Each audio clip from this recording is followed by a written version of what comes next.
सन्यासी अलख निरंजन करता है, भागता रहता है, सारा रटन करता रहता है, एक झोली लटका के उसको कहां से भी दो फुलके मिल जाते। संयम है उसका। एक ही घर से उनको मधुकड़ी मांगनी होती है और 3 बार आवाज देते हैं। अगर सुना तो ठीक है, नहीं सुना तो जाके भूखे प्यासे बैठ जाते। फिर जो भी मिल जाए उस घर से, अच्छा मिले बुरा मिले, जो भी मिले, नमकीन मिले मीठा मिले, वही खा के अपना गुजरान करते। लोग लालच नहीं रखते, अपनी बिल्डिंगें नहीं बनाते, अपने घर नहीं बनाते, वो भी तो जीते हैं दुनिया में। फिर जाके अपना अभ्यास करते, अपना एकांतिक सुख लेते, एकांत में बैठ के अध्ययन करते हैं अपना। उनका जीवन भी तो पलता है, तुम्हारा जीवन नहीं पलेगा। पर उनको संयम है, उनको जो मिलता है वो उसमें गुजरान करते हैं। सोने के लिए पेड़ के नीचे भी सो जाते हैं। जरूरी नहीं उसको झोपड़ी मिले, घर मिले, उसमें रहेगा वो किसी भी पेड़ के नीचे डेरा डाल देते। गुरु नानक साहब रटन करता रहता था। 12 साल तक रटन करता रहा, घर में गया ही नहीं लौट के।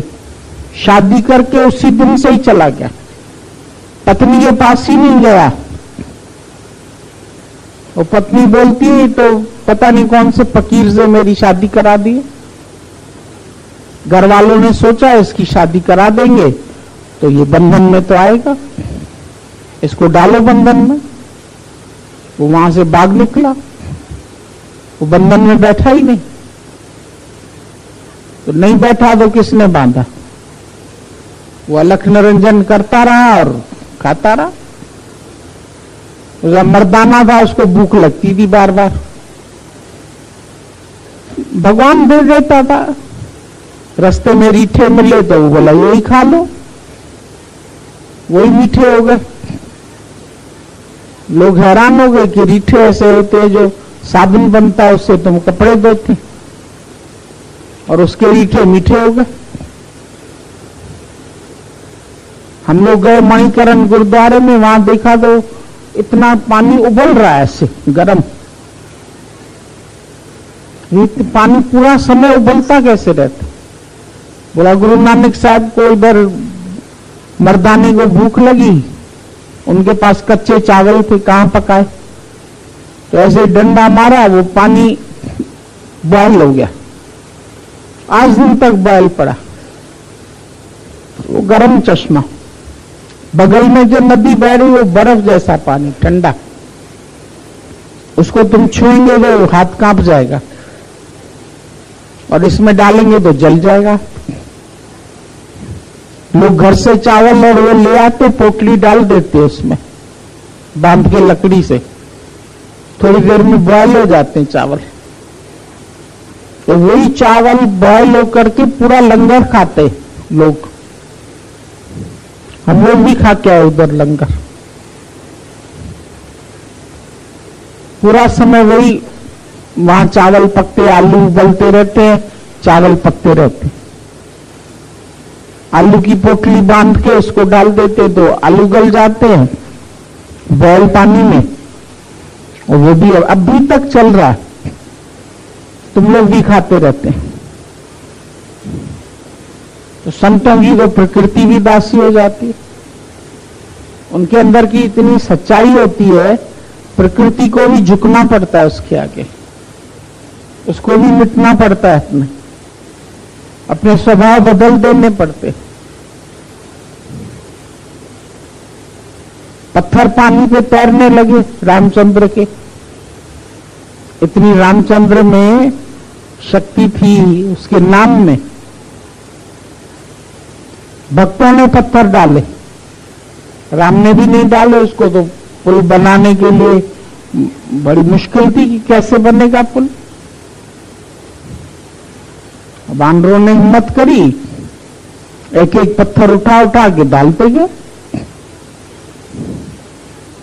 पूरा पत्थर का पुल बन गया। बताओ, पत्थरों ने अपना स्वभाव डूबने का वो छोड़ दिया।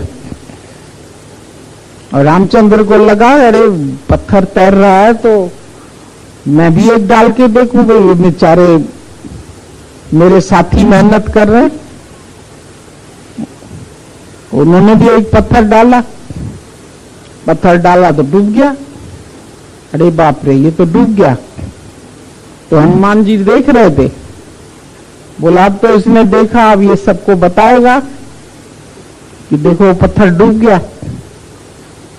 तो हनुमान को देखा, हनुमान जी मुस्कुराने लगे। बोला स्वामी जी, आप जिसको डुबाओगे तो वो तैरेगा कैसे? आप तराओगे तो तर जाएगा, आप डुबाओगे, आप ही तो तरा रहे हो। फिर भी महिमा उसने राम की कि तुम्हारे नाम से ही तो तर रहे। राम लिख गए, उसके एक एक पत्थर पर राम लिखा और पत्थर तैरने लगे। कोई बिल्डिंग थोड़ी बनाई, पुल बनाने के लिए तो कितने खर्चे होते, और कैसे इन्होंने पुल बना, कैसे इनका काम चला। ज्ञानी के कैसे काम चलते सब। ब्रह्मज्ञानी को ना ही धंधा, ब्रह्मज्ञानी एक ही धंधा करता है, और धावत बंधा। जो मन तुम्हारा धावत है, दौड़ता है, उस दौड़ते हुए मन को बांध देता है, उसको कंट्रोल कर लेता है। और तुम अगर ये सब चीजें छोड़ेंगे ना तो तुम्हारा मन दौड़ता है। तुम कहते हैं अगर हम सही में बताएं, अगर हम फर्स्ट ड्यूटी नहीं करेंगे तो अपना ही मन चलता है ना गुरुजी, मन तो तुम्हारा दौड़ता है। तो ब्रह्मज्ञानी पहले अपने मन को बांधता है। जब मन को बांध लेता है तो उसके बाद दुनिया बंध जाती। आप मोए तो जग पड़ ले, वो अपने आप को कंट्रोल कर लेता है तो सारी दुनिया उसके कंट्रोल में आ जाती। कर लो दुनिया मुट्ठी में, उसकी दुनिया सारी मुट्ठी में आ जाती। वो करिश्मे दिखाता नहीं है, वो करिश्मे दिखते। पानी नहीं दे रहा हुआ, वली कंधार ऊपर बैठा हुआ, ऊपर से पत्थर फेंकने लगा। गुरु नानक साहब ने पत्थर को ऐसे करके रोक दिया, खाली हाथ लगा दिया, पत्थर वहीं का वहीं रुक गया। बताओ, इतना बड़ा पत्थर किसी के सर पे गिरता, मर ही जाता। तुम ऐसा करो तो रुक जाए। आज दिन तक लोग पंजा साहब का दर्शन करने जाते हैं, वो पंजा अभी तक बना हुआ है उसके ऊपर, खास लोग दर्शन करने जाते। और जो पानी उसका ऊपर बह रहा था, चश्मा, उसका पानी सूख गया, वो सारा पानी नीचे आ गया। अब वो चश्मा उधर बहने लगा, इनको पानी मिल गया, उसका पानी सूख गया। चाहा थोड़ी उसने, वो तो बेचारे चुप करके नीचे बैठे हुए थे। अब वही हरारत कर रहे हैं, वही शैतानी कर रहे हैं, ऊपर से पत्थर मार रहा है उसको, पानी का एक गिलास नहीं देना चाहता। अरे उदारचित्त बनो, कुछ अपने जीवन में देना भी सीखो। तुमको तुम्हारी आवश्यकता से अधिक है तो बांटो उसको। दो हाथ लीजिए, यही सियानो काम। जो कुछ तुम्हारे पास तुम्हारी जरूरत से अधिक है वो तेरी प्रारब्ध नहीं है, वो उसमें औरों की प्रारब्ध है। वो औरों को दो, बांटो।